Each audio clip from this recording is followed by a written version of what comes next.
bem? Nós somos da Assessoria Pedagógica Pensar e Aprender. Estamos aqui para tirar novas dúvidas de vocês sobre assuntos novos. Mas antes, não é, Eliane? Vamos nos apresentar. Eu sou a Kelly Calazans. Eu sou a Eliane Cássia. E queremos também mostrar o nosso material que já está prontinho, saindo do forno. Olha só, gente. E o nosso perfil com todos os serviços que a gente oferece para vocês, tá bom?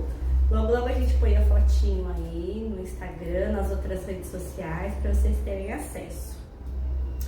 Hoje nós vamos falar de um assunto bem complicado e pouco falado, não é, Eliane? Sim, é a descalculia. E a disgrafia. Eu não entendi o que ele falou. A descalculia, ela é diferente da dificuldade em língua portuguesa. Ela é uma dificuldade em matemática. A criança tem dificuldade de fazer cálculos, ela tem dificuldade de raciocínio lógico, ela tem dificuldade em ordenar números, né? E para isso existe solução.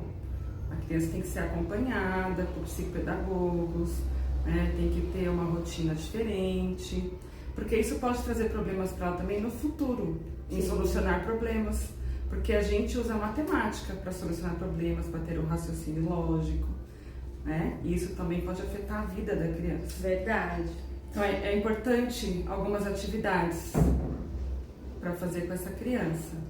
Sim, e também a escola pode detectar isso, marcar uma reunião com os pais para A criança vai apresentar dificuldade em matemática, então ela vai chamar os pais, vai pedir para fazer uma avaliação e aí vocês procuram um profissional adequado para poder fazer essa avaliação na criança. Claro, né, gente? Então é importante a gente salientar aqui também que nós estamos fazendo levantamentos de hipóteses, né? Isso não é um diagnóstico fechado, tanto porque para a gente ter um diagnóstico a gente tem que ter uma avaliação. E uma avaliação ela demora, ela tem uma demanda bem grande, então são levantamentos de hipóteses. E por ser pedagoga também, eu acho que um problema que as escolas enfrentam, né, Eliane, é a questão de você de repente querer conversar com o pai a respeito de uma dificuldade que a criança tem, querer mostrar, né, porque assim, o nosso trabalho é sempre visando o bem-estar da criança. Com certeza. E assim, muitos pais não aceitam, acham que é implicância da professora, então eu acho que é muito importante a gente começar a abrir a mente para entender que toda dificuldade tem um porquê. A gente precisa descobrir quais são esses porquês. É melhor a gente saber o que o nosso filho tem e tratar isso do que passar um véu, fingir que nada acontece e a criança crescer com essa dificuldade e ter problemas lá na frente. Porque com certeza ela vai ter. Vai, e aí se torna um adulto frustrado, de repente não consegue parar emprego, de repente não consegue passar no vestibular, não consegue fazer uma faculdade. E ninguém sabe por quê. E ninguém entende, né? Porque o problema ficou lá atrás, na infância. Exatamente. Então, vamos falar um pouquinho da escrita, né? A disgrafia, por exemplo, né? Tem aquela criança que está sendo alfabetizada e ela tem muita dificuldade em aprender a escrever. A gente leva muito em consideração quando a criança não sabe ler. Então, a gente fica preocupado. Nossa, meu filho não sabe ler, meu aluno não sabe ler. E a gente não foca também na escrita, que é a disgrafia, né? É muito importante. E às vezes a gente, nossa, que palavrão é esse, disgrafia, né?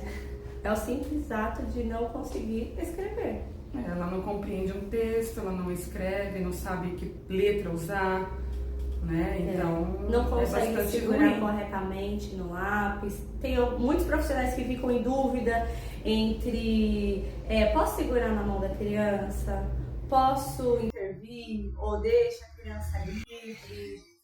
Acho que depende da escola. Depende também da dificuldade da criança, né? Não pode, assim, deixar uma regra geral. Não pode mexer na mão da criança ou pode mexer na mão da criança. Acho que depende da criança e da dificuldade dela. Que às vezes colocar a mão também mostra que a criança está com uma dificuldade. Né? Então depende muito do caso. Porque tem criança também que é sensorial, né? De repente o pegar na mão pode ser tanto benéfico quanto prejudicial. Sim, então você tem que sentir essa criança primeiro antes de fazer esse tipo de intervenção, né? Com certeza. Mas geralmente a gente deixa a criança, faz a intervenção embaixo, né? Tem a questão também do apagar, né? Usar borracha. Gente, borracha, eu não sei você, Liane, mas borracha pra mim foi feito pra apagar. Fala, não me diga! Né? Não em excessivo, né? De uma Essa forma excessiva. não pode Tudo. tudo apagar da criança. Ah, tá errado, Você, vamos apagar. você errou, você errou, você É. errou. A criança não vai aprender nunca. Sim. Porque na cabeça dela, ela já entendeu que ela não sabe nada Sim. e a professora vai apagar, então não precisa nem fazer. Sim. Ou então ela vai sempre ter esse hábito de apagar. Ela Não tá fazendo- bom, não tá bom, nunca Vou tá apagar, bom. vou apagar. Então tudo isso também tem que ser dosado, né? Geralmente o que eu faço? Eu apago a primeira vez. Eu só, olha, vamos observar aqui ó, o que a Pro tá fazendo. Aí eu faço o movimento, vejo se ela realmente está prestando atenção nesse movimento. Ela fez o movimento novamente errado, eu não vou corrigir mais. Eu vou fazer Numa próxima oportunidade. numa próxima oportunidade eu faço a intervenção. Eu não vou fazer novamente a mesma intervenção de apagar, porque aí vai ficar gravado. Você pra pode ela. causar um trauma e a Sim. criança achar que ela não sabe nada. Exatamente. Então, tudo a gente tem que ter o bom senso também nessa parte, né? Sim. Tem a questão também do progresso, da organização do pensamento, quando ela vai produzir um texto, ela não tem coerência, e aí isso vai crescendo, né, Eliane? Porque aí começa a ter problema com concordância verbal, O problema vai fica aumentando. desconexo, vai aumentando. Aí ela começa a ter outros tipos de dificuldade, porque É. ela vai começar, por exemplo, no Fundamental 2. Ela vai ter as disciplinas de português, de matemática, de história, de geografia, né? Tudo com o professor separado. Então ela vai apresentar essa dificuldade na aula de história, na aula de geografia, na aula de português, na aula de matemática. Então todos os professores vão começar a falar dessa criança, o problema vai ser maior. Sim, e aí como a criança já é maior, dá a impressão de que a criança é preguiçosa, ela tem uma letra feia, que a criança é isso, que a criança é aquilo.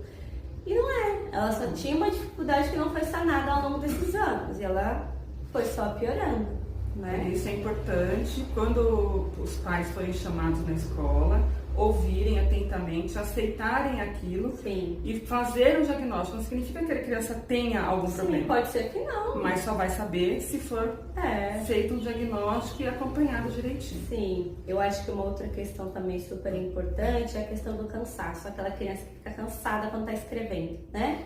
Às vezes tá fazendo uma atividade na metade lá e tá doendo a minha mão, né? Isso é um problema bem comum, né? Eu enfrento bastante esse problema com as crianças.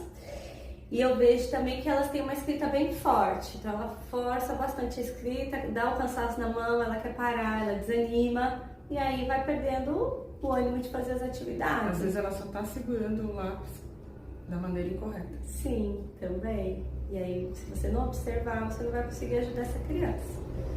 E uma coisa simples vai se tornar um problemão, né? Então é isso. Sim.